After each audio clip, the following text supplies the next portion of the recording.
안녕하세요. 세이지 약국에서 실습 중인 이화여자대학교 약학대학 6학년 박민지 오이진입니다.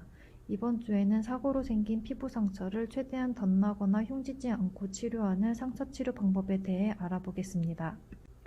상처란 외상에 의해 피부의 표피, 진피, 피하지방, 혈관 등이 손상된 상태를 말합니다. 상처의 종류는 넘어지거나 긁히는 등 마찰에 의해 생긴 상처인 찰과상, 날카로운 물체에 의해 베인 상처인 열상, 뾰족한 물체에 찔린 상처인 자상, 외부의 둔탁한 힘에 의해 뭔가 부종이 생기는 타박상, 불이나 뜨거운 물질, 화학물질 등의 피부가 손상되는 화상 등이 있습니다.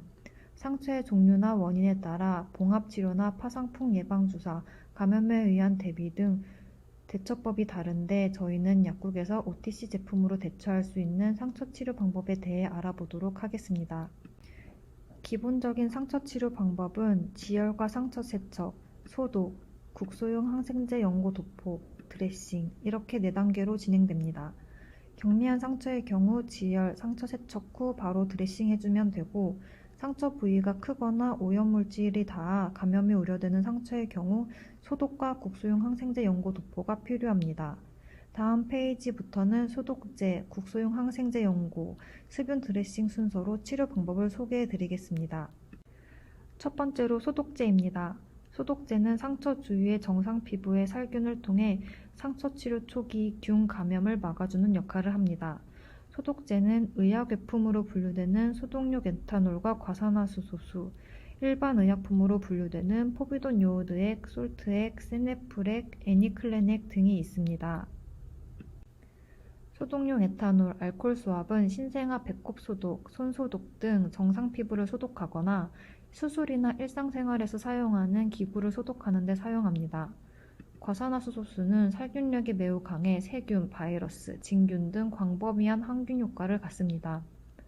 의약외품으로 분류되는 소독용 에탄올과 과산화수소는 상처나 점막에 직접 작용하면 정상세포에 손상을 줘 오히려 상처 회복을 방해하므로 상처의 직접 사용을 피해야 합니다. 포비돈 요오드는 상처에 직접 사용할 수 있는 소독제로 넓은 스펙트럼의 항균력을 가질 뿐 아니라 효과가 신속하고 지속시간이 길며 자극성이 적고 내성이 없어 여러 피부 상처 소독에 사용합니다. 하지만 범위가 넓은 상처에 반복적으로 사용 시 요오드 전신 흡수에 따른 부작용이 발생하기 때문에 갑상선 질환자나 임산부, 수유부는 사용에 주의를 요합니다. 과산화수소와 병행할 수 없으며 6개월 미만 영아는 사용을 금지합니다. 또한 인후 스프레이 제형으로도 나와 인후염, 구강 내 살균에도 사용할 수 있습니다. 복합성분 소독제로 솔트액, 세네프렉, 스프레이 타입의 애니클레넥이 있습니다. 각각 소독작용을 하는 성분인 벤잘코늄, 벤제토늄, 클로르엑시딘 글루코네이트를 포함하며 소독 성분 외에 가려움증을 완화시켜주는 항히스타민제, 마취작용으로 통증 완화를 시켜주는 디부카인, 혈관 수축작용으로 상처 부위를 지혈해주는 나파졸린 성분을 포함하고 있습니다. 지금까지 소독제에 대해 알아봤는데 상처가 났을 때 소독제 사용이 필수인지 궁금하시죠? 아닙니다. 깨끗한 물이나 식염수로 세척한 후 상처에 따라 항생제 연고나 드레싱 등 적절한 치료를 하는 것도 괜찮습니다. 소독제는 균의 감염을 막기 위해 사용하지만 원칙적으로 노출된 상처 부위가 아닌 상처 주변 피부의 균을 없애기 위해 사용합니다. 소독약을 너무 많이, 자주 사용하면 상처 회복을 방해하기도 합니다. 소독제는 야외 활동 중 다쳐 상처를 깨끗이 세척하기 어려울 때, 상처 치료 연고가 없어 균 감염이 우려될 때, 상처가 작지만 세척을 해도 오염물질이 잘 제거되지 않을 때 사용해 주시면 좋습니다. 두 번째로 국소용 항생제입니다. 국소용 항생제는 상처 부위의 항균과 염증 제거, 2차 감염 예방, 피부 회복을 위한 인자 보충 및 환경 조성을 위해 사용합니다. 예시로 보시는 것처럼 성분과 제형에 따라 여러 가지 제품들이 있습니다. 국소용 항생제는 푸시딕 엑시드, 무피로신, 티로트리신, 바시트라신, 네오마이신, 폴리마이신 B 등 항생제 성분만 들어있는 제제와 국소 스테로이드 제제인 하이드로코르티손이나 콜라겐 합성을 도와 상처가 아무는 데 효과적인 센텔라 아시아티카 성분이 같이 들어있는 복합 성분 제제로 나눌 수 있습니다. 그중 대표적으로 많이 쓰이는 후시딘, 마데카솔케어, 바스포, 에스로반 연고에 대해 알아보겠습니다. 후시딘은 후시딕 엑시드 성분으로 세균 감염을 예방하며 딱지가 올라온 뒤에도 사용 가능한 항생제 연고입니다. 마데카솔케어는 항생제 성분인 네오마이신과 상처 회복에 도움을 주는 센텔라 아시아티카 성분으로 이루어져 있습니다.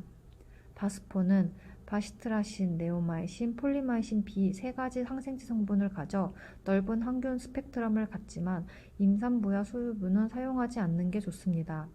에스로반은 무피로신 성분으로 상처 초기에 바르기 좋지만 역시 임산부와 수유부는 사용하지 않는 게 좋습니다. 스테로이드 성분이 들어가 있는 항생제 연고의 경우 후시딘 히드로크림과 복합 마데카솔과 같이 평소 알고 있던 단일 항생제 성분 연고와 이름이 비슷하니 주의가 필요합니다. 항생제 연고는 불필요하게 많이 사용할 경우 항생제 내성 위험이 증가합니다. 용법 용량을 준수해 필요한 만큼만 단시간 사용하시는 게 좋습니다. 또한 스테로이드 성분이 들어간 연고는 가벼운 상처의 감염 예방을 위해서는 필요하지 않습니다. 스테로이드는 염증 완화 및 가려움증 개선 효과를 가지므로 아토피 피부염, 알레르기 피부염 등 2차 세균 감염이 일어난 경우에 사용합니다. 특히 어린 아이들은 가급적 사용하지 않는 게 좋으므로 연고 선택 시 주의가 필요합니다. 마지막으로 수분 드레싱에 대해 알아보겠습니다. 수분 드레싱은 상처 부위를 밀폐해서 이물질 또는 세균의 침범을 막아 상처를 보호하고 삼출물을 흡수하여 촉촉한 환경을 유지해 흉터를 예방하면서 상처를 치유하는 원리로 사용되는 드레싱 제제입니다. 피부는 촉촉해야 재생이 잘 되고 흉터가 생길 가능성이 낮아지는데 이 원리를 이용해 상처를 치료합니다. 약국에 가면 수분 드레싱 밴드의 종류가 굉장히 많은데 선택에 어려움을 겪으신 적이 있으신가요? 수분 드레싱 밴드를 선택할 때는 상처 부위의 진물의 양이 중요합니다. 수분 드레싱 밴드는 제품의 특성에 따라 폼과 하이드로콜로이드 타입으로 구분되는데 상처의 크기, 위치, 진물, 삼출물의 양에 따라 적절한 타입으로 선택하시면 됩니다. 폼 타입은 두께가 두꺼워 삼출물이 많은 상처에 적절합니다. 불투명해서 부착 후 상처 관찰이 어렵고 방수가 안되며 점착력이 낮아 위에 2차 필름 드레싱이 필요하지만 욕창, 궤양, 깊고 큰 상처 등 진물의 양이 많은 상처의 경우 삼출물 흡수가 잘 되는 폼 타입 수분 드레싱이 필요합니다. 하이드로콜로이드 타입은 긁히거나 가벼운 상처에 적절합니다. 투명해 부착 후 상처 부위의 관찰이 가능하고 높은 점착력을 가져 따로 추가 드레싱이 필요 없는 장점이 있습니다. 각 타입별로 이러한 제품들이 있습니다. 수분 드레싱을 부착하고 있으면 상처 부위가 진물이 차오르며 부푸는 게 보이시죠? 그럴 때 어떻게 하는 게 좋은 건지 고민되셨을 텐데요. 수분 드레싱은 상처에 진물이 새어나오거나 부착 부위가 오염된 상태가 아니면 자주 갈지 않는 게 좋습니다. 수분 드레싱은 삼출물과 결합해 콜로이드를 형성하는 원리로 흉터를 예방하고 피부 재생을 돕습니다. 삼출물에 있는 상처 치유 성분이 최대 효과를 낼 수 있도록 제품 설명서에 제시된 권장 일수를 지켜주시는 게 좋습니다. 수분 드레싱 사용 시에는 상처의 지혈과 세척, 부착 전 건조가 중요합니다. 수분 드레싱은 잘 사용하면 흉터 없이 치료가 가능하지만 감염된 부위에 제대로 된 소독 없이 사용하면 상처가 감염된 채로 밀폐되므로 더 위험할 수 있습니다. 상처가 크고 균 감염이 우려되는 경우 약사님과 상담 후 사용하시는 것을 추천합니다. 상처 치료 시 주의해야 할 점을 과정별로 요약해 보겠습니다. 소독제 사용 시에는 상처 부위나 점막에 직접 사용할 수 있는지 여부를 주의해서 살펴보아야 합니다. 국소용 항생제 연고는 필요 이상으로 자주 오래 사용 시 내성이 생길 수 있으므로 주의해야 하고 필요에 따라 스테로이드 성분의 유무를 잘 살펴봐야 합니다. 수분 드레싱은 감염 부위에는 사용할 수 없으며 자주 교체하지 않는 게 좋습니다. 지금까지 사고로 생긴 피부 상처를 최대한 덧나거나 흉지지 않고 치료하는 상처 치료 방법에 대해 알아보았습니다.